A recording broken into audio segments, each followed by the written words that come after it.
my immediate left, Nathan Stubing, Managing Director, FTI Consulting.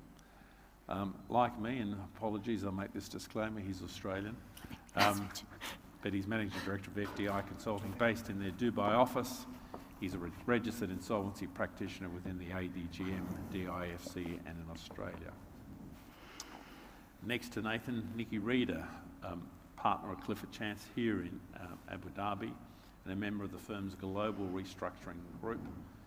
Nikki has broad experience acting for companies, banks and note holders in the UAE, the wider GCC, the UK and elsewhere.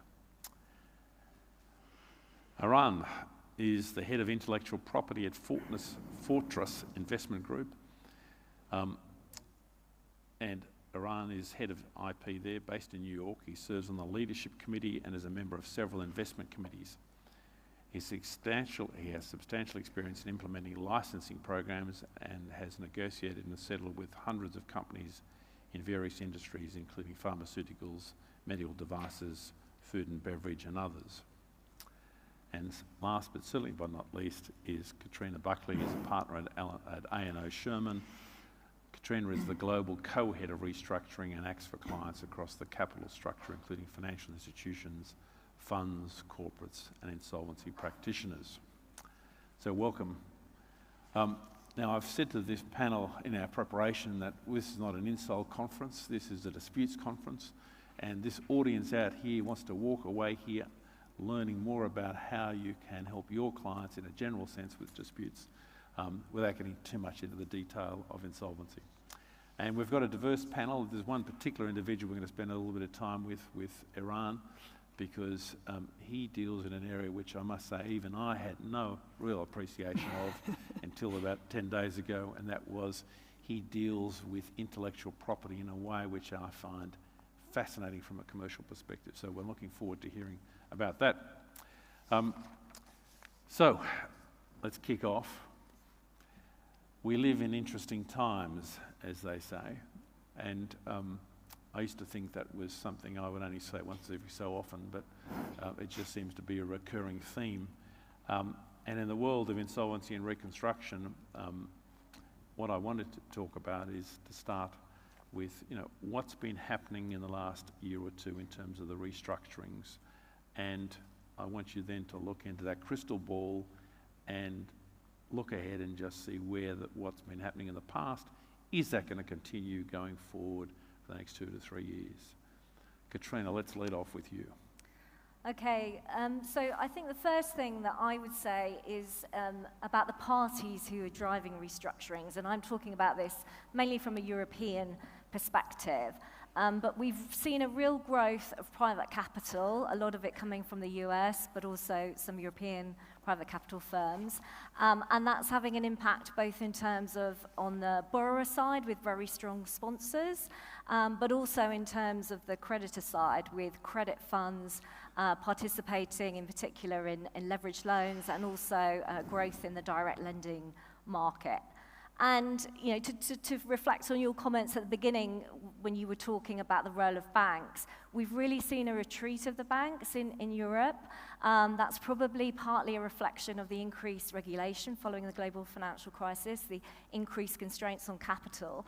But we've seen a real growth of the private capital, the retreat of the banks, and banks now want to sell, either on origination or when the first sign of distress comes, and then that's providing opportunities for distressed funds to come into the picture. Another big trend, and these are related, is the weakening of documentary terms. Very strong sponsors are able to negotiate really borrower-friendly terms. There are very few traditional loan covenants, and high-yield covenants, which are looser and more permissive, are much more influential, even in loan documents, but also high-yield bonds form much more part of the capital structure. And so these changes have led to a change in the nature of the restructurings that we're seeing. We're seeing less of the typical covenant default, get round a table with your lenders, and we are seeing now, as you referred to, liability management exercises. And so there is less wholesale deleveraging, I feel, less holistic recapitalizations, and the liability managers, which I'll explain, they're doing more of just buying time generally for the sponsor and giving them optionality. So what is a liability management exercise, or an MLE? It's essentially a transaction where the company or the sponsor gets together with one group of its creditors and they do a deal to get some more liquidity or to extend their maturities, but it's at the expense of the other group of creditors. And it uses the existing flexibility in the documents, but because it ends up with one group of creditors being in a better position than the others, it's come to be called creditor-on-creditor violence. And as we'll come on to talk about, it often ends up in some litigation. Just the final thing I would say at this point, in terms of trends in Europe, we have seen an increasing use of court restructuring processes with the introduction of a cross-class cram-down mechanism. What that means is that one dissenting group of creditors cannot hold out, and the deal can be imposed on them against their will. And this has led to more challenges to these plans. They're inevitably more contentious. And we are seeing an increasing number of challenges going through the courts. And I think this is also a reflection of the different parties that are involved in the restructurings, as I said in the outset, and with some of especially the distressed players, having an increasing willingness to use litigation as a strategy.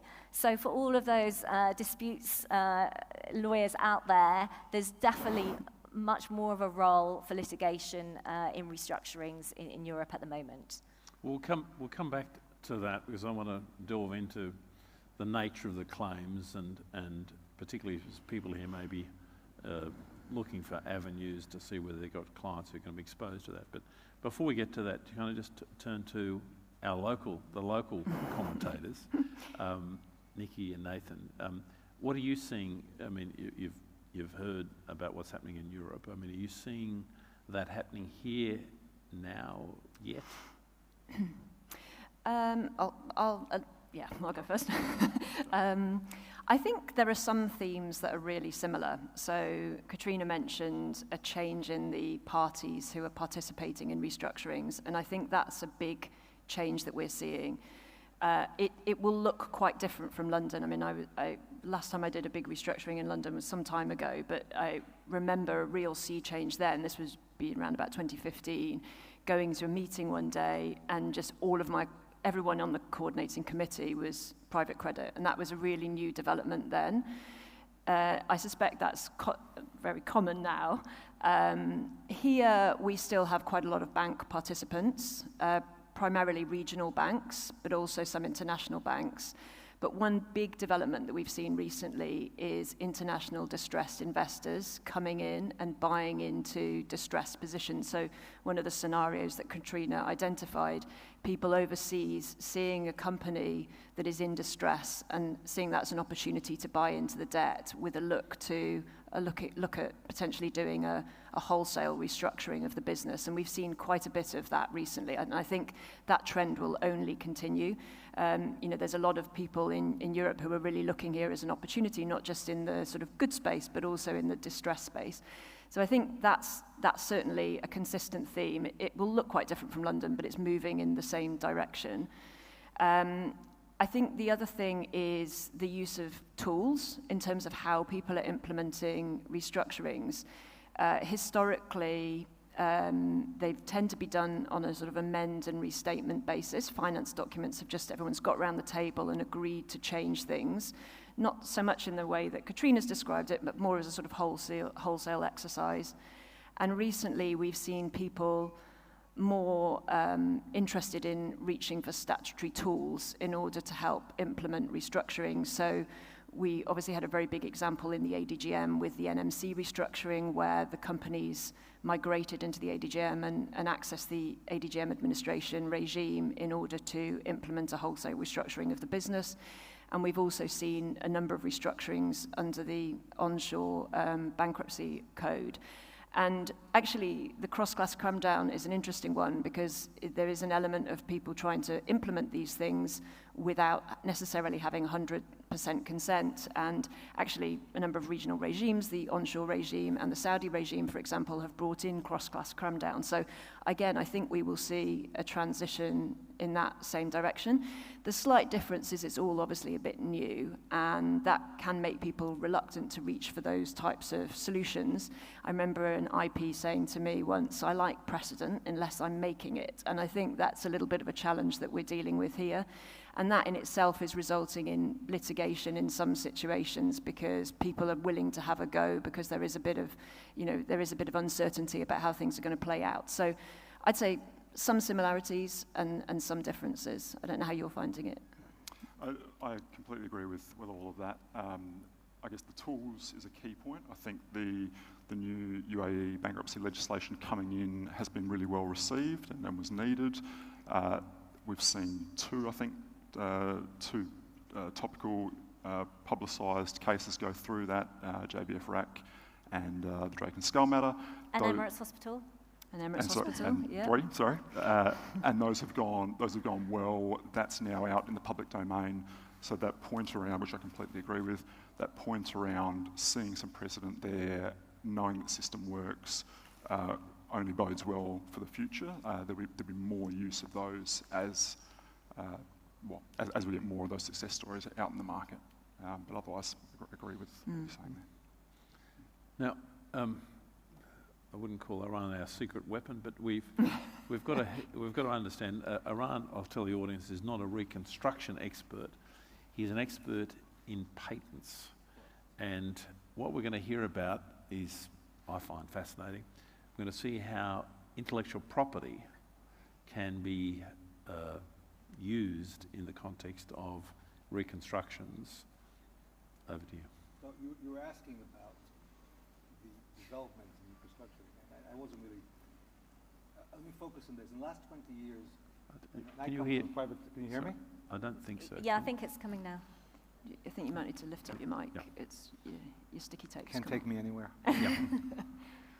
In the context of the private sector, which I work for, and private credit, a lot of the advances of the last 20 years are also including new alternative assets and the view of alternative assets. So in that context, we look at IP in generally and patents specifically as assets per se. Therefore, in the context of restructuring, when you look at what does the company have, what are the assets, what valuable assets are, we find in many situations, and I'll give some examples, that these assets, the illiquid assets, in theory, can be worth multiples of the enterprise value. So you may find yourself in a situation where a enterprise that is theoretically worth $1 billion has assets that no one values that are worth multiples of that. A very, very not recent example was the bankruptcy of Nortel in Canada.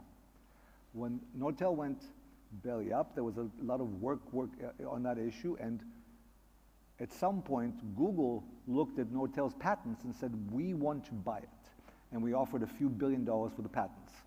A consortium of Microsoft, Apple, and the rest were terrified that Google would buy these patents. And it's not the technology, it's the patents that allow you to corner a market. And the consortium basically did everything to prevent Google from buying these patents. Google eventually lost the patents to the consortium, and as a consultancy prize, went and bought Motorola Mobility for $13 billion just to get the patents to compete with that. So I'd like people to consider the following. Most people don't understand the concept of patents, but let's look at it this way. Most companies look at patents and say, do we have assets that protect our invention? Did we invent this? Let's make sure that we protect it, that no one steals it from us. What they don't realize is that they are innovators. They've invented something unique, and this covers what the competitors also do. So when we take a look at it and realize sometimes that while your business and execution was not great, and therefore the restructuring requirement, these assets are being used by all your competitors and are worth multiples of what your company is worth. Just pausing there, why is it that companies haven't realised the value of their asset before they face this crisis? I mean, I can list my many reasons for it, but let's start with several. First of all, most companies focus on these patents as a protection mechanism. Let's make sure that no one steals for us, right? No one steals our widgets in the context of life science. And what does our product do? Do our patents cover our product?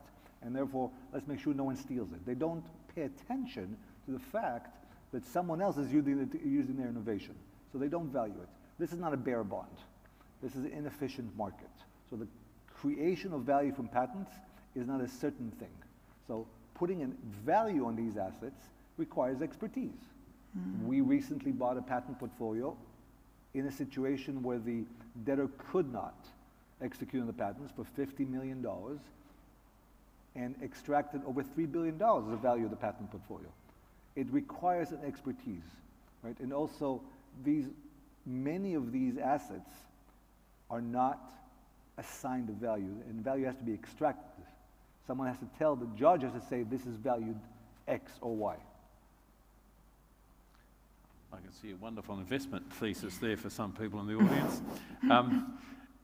Katrina, can I come back to you? We spoke about LME and the issues there. Can you just take us into the world of LME and some of the examples, or one or two examples, of how that's actually played out? And then I'm going to bring it back and talk to Nikki and Nathan about whether they're seeing that here. But can you just, for the audience benefit, and I want to sort of tease out from you what's there and sort of get a sense of where disputes are arising. Yeah, sure. So there are many different liability management sort of techniques, but some of the most controversial have been where a borrower transfers assets. Now, it could be IP, because that's valuable, or it could be a subsidiary, which is in a particular location and has a high worth. And these assets were part of the general recourse of the creditors, but they're able to transfer it out and use these assets, they put them in a different place, and use that to secure new lending, which gives the new lenders priority, and then effectively subordinates the old lenders. This is called a drop-down transaction. And then the other sort of main sort of type of transaction is where one group of creditors amends their documents so they get priority over the other group of creditors who originally had recourse to the same security and guarantee package. And that's known as up-tiering. And there are some other jargon terms I could use, but that's probably enough for now. And in order to implement these structures, the borrowers sort of need to use the flexibility in the documents, and sometimes they need to make amendments as well. So they amend their existing finance documents, they might increase their baskets or their permissions, they might disapply pro rata sharing, they might covenant strip, and so they're using existing amendment provisions, and then that allows them to go on and do something else which facilitates these transactions. And another sort of feature is that not only do you get a better security position, but sometimes these creditors can get priority for their old debt as well, so they can roll up into the new structures. I mean, maybe just as an example, there was a US deal, and these are coming into Europe now, but we've seen more in the US. The US is advanced, and so the litigation has arisen in the US. But there was a company called Wesco, which is now known as Encora, which was an aero parts supplier, I think.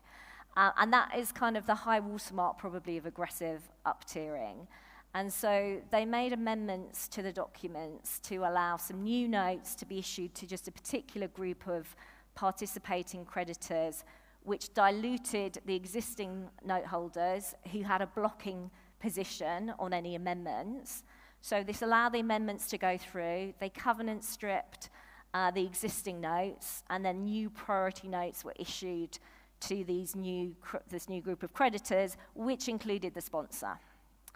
Now, another feature of these transactions is that often the companies, as I said, they don't solve their fundamental problems, so they end up in Chapter 11 because they still need to reorganize. Sometimes the litigation takes the form of a restraining order right at the beginning when the transaction's done, although it seems that generally the companies have managed to defend the restraining orders, but quite a lot of them have ended up in Chapter 11. And so there have been a number of these transactions that have been looked at. And some have been upheld, and some have been unwound. But in this Westco example, the judge basically did say that it needed to be unwound, and that ultimately the whole series of steps resulted in these new notes being issued, but that was depriving the existing creditors of their rights. And so the judge said that these new notes didn't have the priority that they were supposed to have. That obviously has then, created a big mess, and there were various sort of iterations of what plan could we do in Chapter 11 given all these different sort of rights. But you will be pleased to hear, Tim, that mediation has been used as a solution for this, and I understand that the company, because they've made good progress in the mediation, that they're going to come out of the Chapter 11 process. I was a general counsel of a bank for a period of time, and so hearing stories about these LME exercises makes my blood boil if it was against the interest of the, if you like, the traditional lender. Perhaps just delving a little bit more deeply into that, what's the legal basis that the company and the sponsors then go about actually issuing new securities to another party and overriding the existing security holders? I mean, local banks here in the UAE, I assume, would have charges which would be extending over all the assets. So how do you get around? I mean, if Nikki's advising the local banks here about this outrageous conduct, what's the legal basis upon which they can purport to make those changes? It is about contract, and it's about what is permitted in the documents, and then the releases are baked into the transfers that you do, and the new notes being given priority. So that's all baked into the contract. So provided you can navigate your way through the contractual provisions, then this can be upheld. And in the cases where it has been upheld, that's what's happened. But obviously, people would feel that they're starting out on a level playing field, and they can feel very hard done by. So what do people do to respond to this? Tighten up your documents. There are some particular provisions now that come in that are given names because of the previous transactions that have been done. So you put in, things to stop this happening. We've also seen people getting together and entering into cooperation agreements so that they can agree as creditors that they don't want to have this happen to them, and so they will do a deal together. So they're stopping this, one group of creditors getting ahead.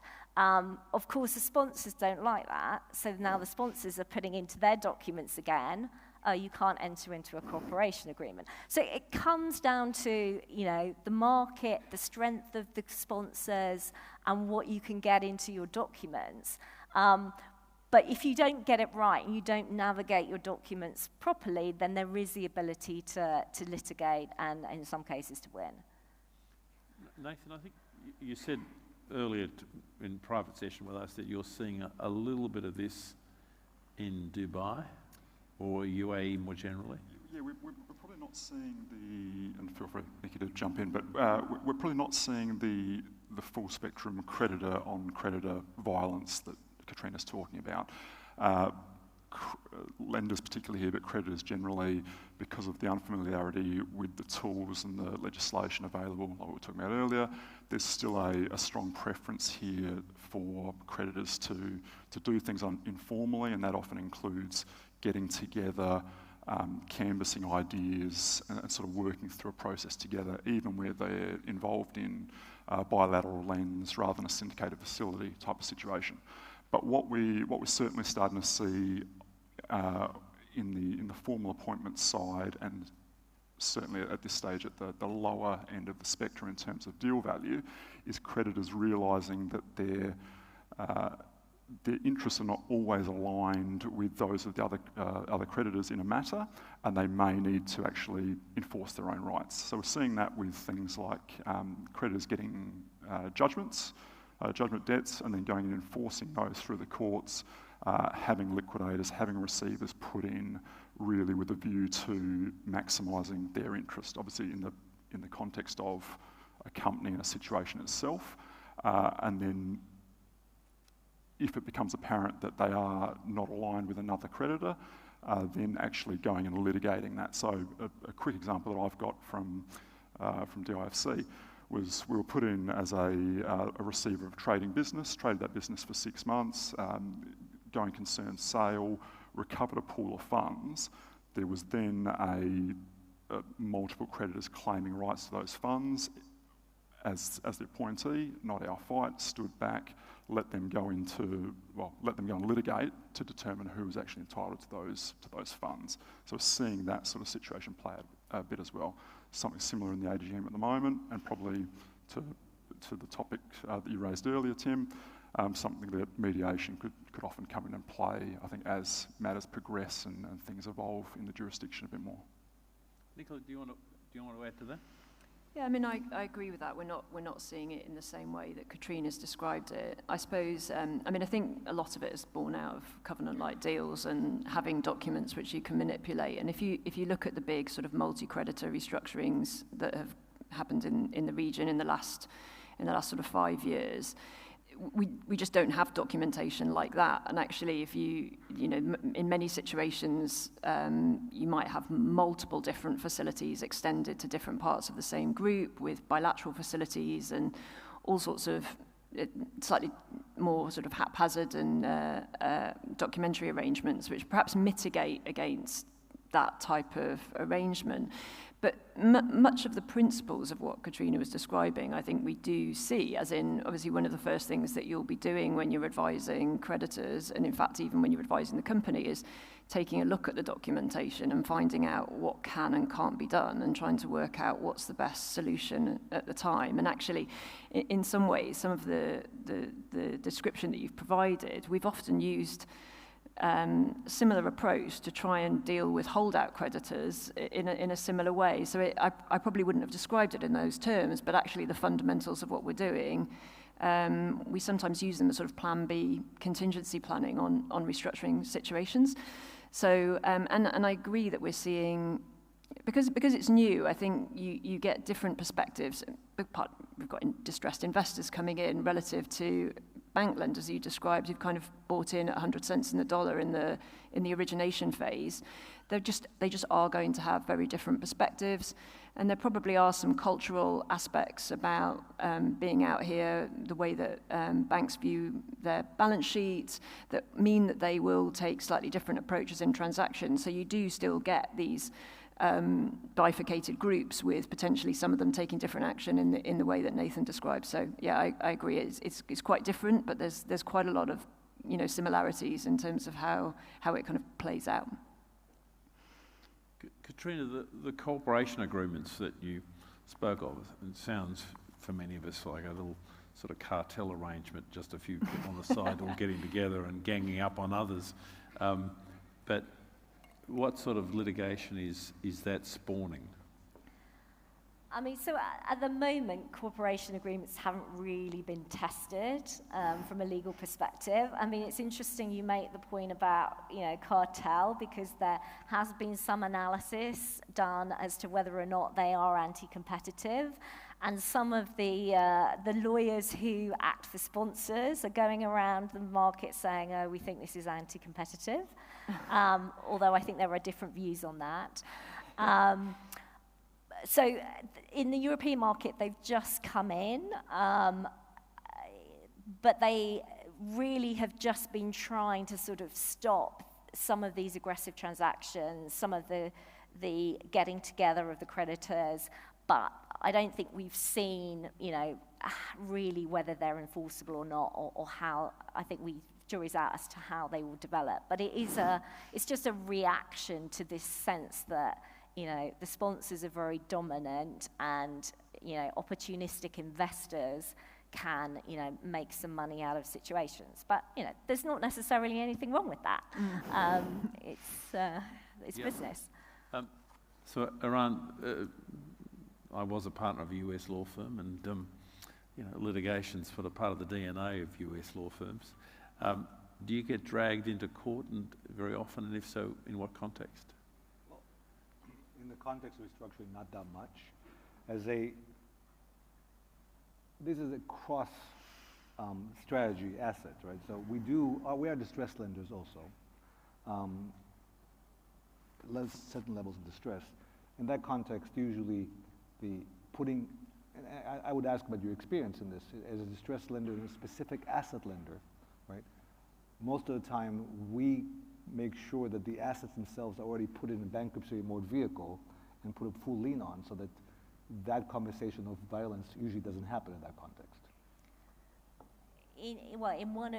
In certain types of deals, yes, but in the structures that we're talking about, even if they've got a lien on them, there are circumstances where you can release the lien.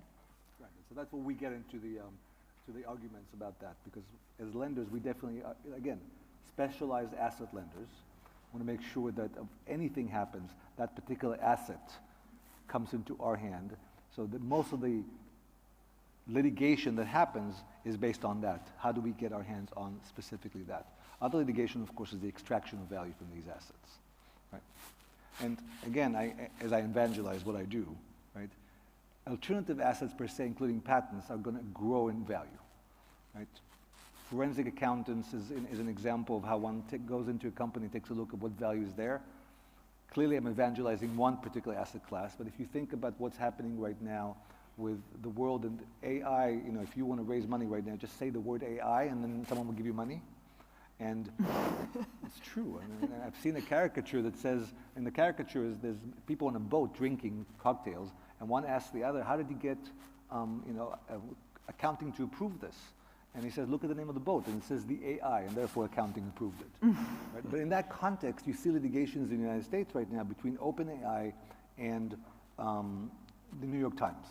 And the litigation is about a new emerging asset class, which is data.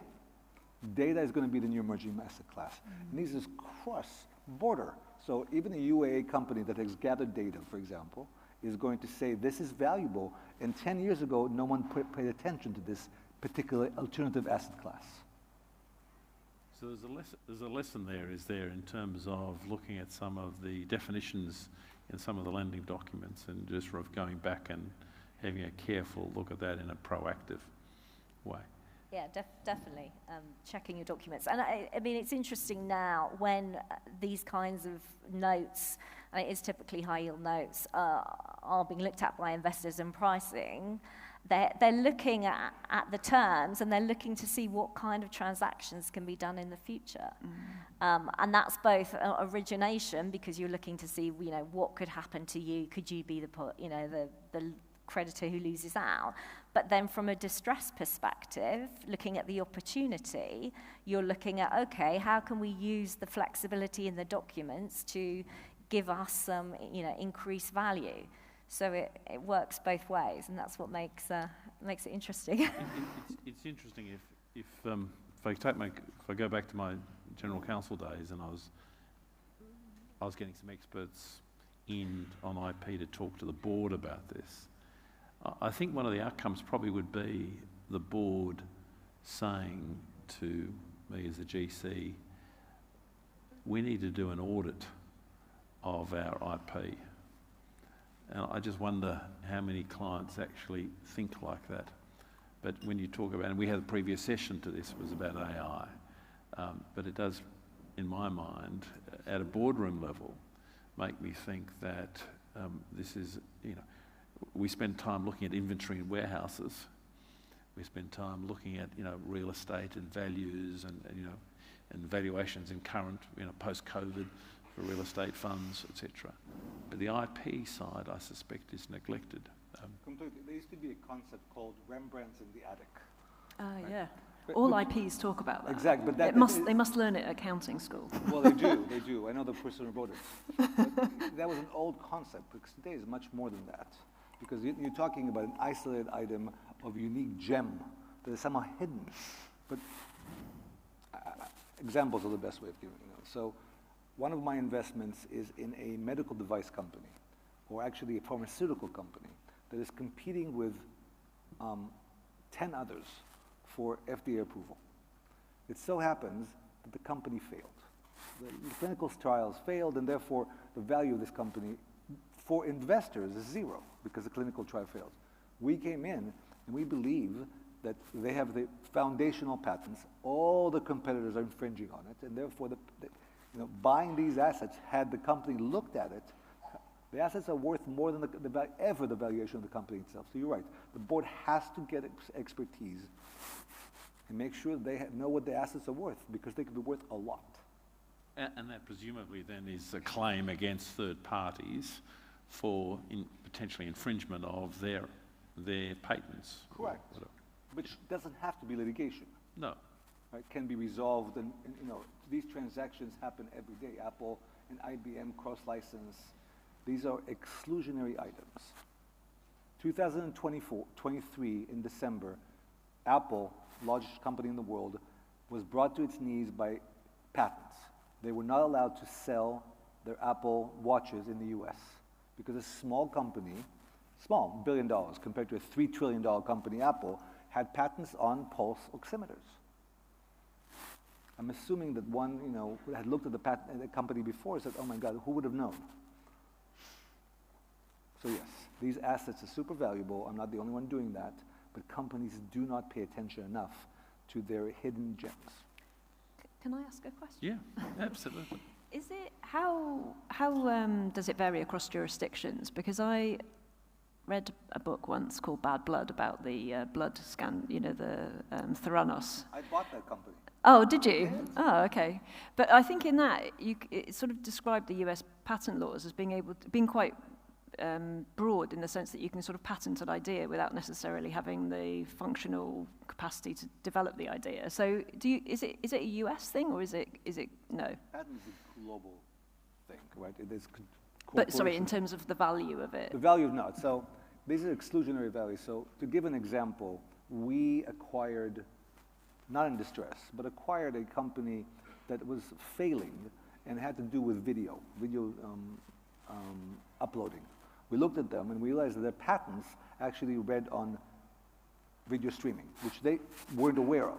So we bought the company for peanuts, and then decided to ask LG and Samsung and Sony and all the television manufacturers to pay for that. The company had the foresight of patenting in the US, and then using the cooperation treaty to patent in Germany and in Brazil. In the US, it takes 4 years to get to trial. And no one really pays attention until it gets there. But because we had Brazilian patents, we had managed to get an injunction in Brazil in 4 months. And what does that mean? It means that LG and Samsung cannot sell televisions in Brazil. Oh, yeah. You will not be surprised. Within 12 hours, everything was settled. Yeah. Incredible. Yeah. Sorry. Drawing to a close, I just want to come back to the local environment here, and Nathan and Nikki, the cultural aspects of it. We've touched about looking at documentation. We've drawn out. Now we're going to go off and do IP audits. But what are there particular cultural aspects you think for here that are relevant in terms of reconstructions that are worth commenting on? I think people. So my background is that I started as a restructuring lawyer in London, and I worked there for sort of 6 years before I came out here. So I have that comparison from my own experiences. And when I started, I started in the global financial crisis, and really the mood in London was, okay, it's contentious, but everyone gets around the table, and everyone was sort of driving towards a similar solution. Now it's obviously evolved a little bit in a slightly different way. Here, We got the first bankruptcy law in 2016 onshore, but prior to that, we didn't really have a concept of rescue here. And so the mentality and the legislation didn't support the idea of everybody coming together to try and rescue the business. It supported the idea of individual creditors protecting their own positions. And although the legislative frameworks onshore, ADGM, DIFC, Saudi, really across the GCC, have evolved into supporting a rescue culture, and we're definitely seeing that mentality more and more in the likes of Emirates Hospital Group, JBF, NMC. There is still a mentality here that if you're lending to an entity in distress, your primary focus has to be to sort of protect your own position, which is completely fair, but often a means to do that is through litigation. And because particularly when you're dealing with onshore situations, the litigation processes can be quite long. So what we have seen in situations is people talk the talk of restructuring and rescue, but they're mindful that if it all goes wrong, they want a backup plan, and that backup plan might take a number of years to fruition through the onshore court. So you might as well whack something in while you're trying to have negotiations. So I do think that affects how people act in restructuring. It affects opportunities for litigators, and we are certainly seeing, we've seen, if you look at some of the big restructurings, there has been quite a bit of litigation around the side from individual creditors, and it probably, for someone like Nathan who will take a position in an IP role in some of these situations, you've got to have a lot of bandwidth to try and deal with that while you're trying to trying to implement your plan A. So yeah, I think there are some cultural differences. Yeah, I think that's right, and I think it's a nice touch that the actually pulling a trigger, enforcing security, putting something into a formal process is still very much seen as a last resort. So you mentioned in your opening address, Tim, and obviously I've got the Australian background, having gone through that sort of 15 years ago, 20 years ago, whenever it was, there was a real, we are prepared. If we have any doubt about collecting our recovery, we will enforce. We'll put this in, whether it's a farm, a property, a trading business, it doesn't matter. We're confident that's what we're going to do. That is certainly not here. We're very much more in a market of informal advisory, restructuring. Even again, to the point I made earlier, even a situation where all of our interests around the table might not be completely aligned, let's try and align as much as we can to agree as much of this as we can to put it through informally, rather than all looking at our own rights, enforcing our rights, and trying to do it that way through a formal process. Final question. Mediation's a given. We've spoken about that.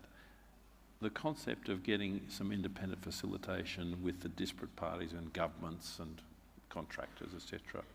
Good idea, bad idea, yet to be tried. What do you think? Always potential in a solution. Ultimately, it's just a group of people who have got to try and find a way forward. So it's a mediation in an informal sense anyway. I think most restructuring. So having someone in to support with that, there's always an opportunity there, I'd say.